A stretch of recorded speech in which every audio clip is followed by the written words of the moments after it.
All right, let's get into the results of the January 22nd episode of AEW Dynamite. The show kicked off with an interview between Kenny Omega and Will Ospreay with Tony Schiavone as the moderator. Ospreay told Omega that he returned at the worst possible time. He's trying to deal with the Death Riders and Jon Moxley, but the Don Callis family keeps getting in his way.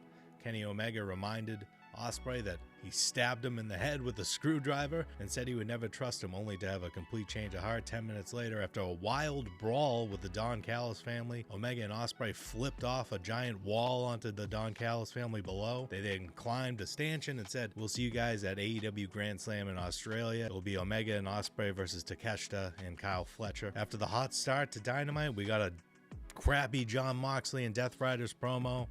They're just threatening Cope. There'll be Pac versus Cope in the main event tonight. Private Party's long-awaited AEW Tag Team Championship reign is already over as they got demolished by the Hurt Syndicate tonight. So Bobby Lashley and Shelton Benjamin are the new AEW Tag Team Champions. They deserve to win the titles, but just a disappointing reign for Private Party. Jeff Jarrett cut a promo tonight. He was confronted by his wife, Karen Jarrett. She said he's not acting like himself. His comments to MJF were not like him, and Jarrett said, "Look, I know, I got it," and basically ignored her and headed to the ring. He called out AEW World Champion Jon Moxley, but Claudio Castagnoli showed up instead through the crowd. Said, "If you want a match with Jon Moxley, you're going to have to go through me first," and hit him with an uppercut.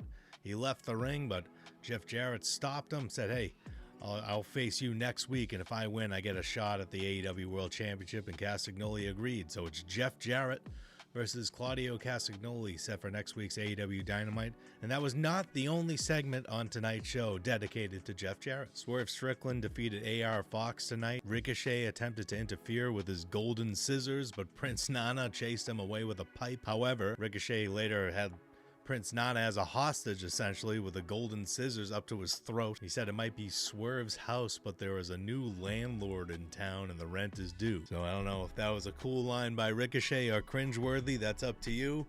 I think it was the latter. Chris Jericho had another New York Minute tonight and basically said that Big Bill should be targeting Powerhouse Hobbs.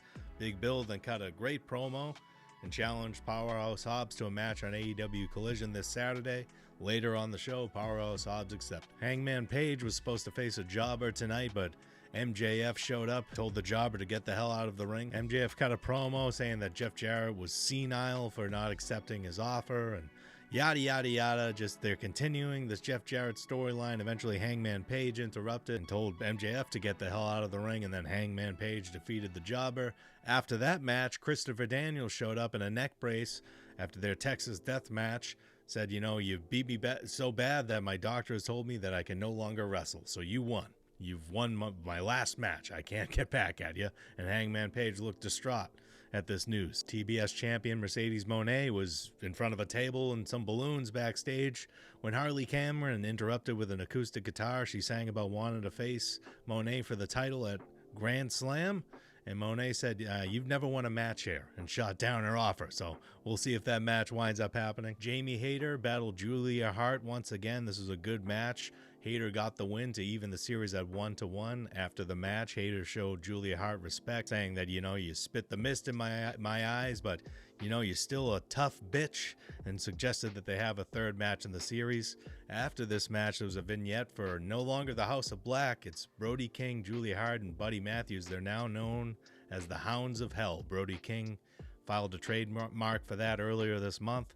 And that's it. That's the new faction. That's the new name of it. And in the main event, Adam Copeland faced Pac of the Death Riders. Pac dominated the match early, but in the end, Copeland battled back with a clothesline, hit 2 spears, and then I don't know if this is a new finish or what. It was a spinning cutter. He lifted him up in a fireman's carry and twirled him around a couple times and hit a cutter for the victory. After the match, the Death Riders had FTR taped together, like a hostage situation again.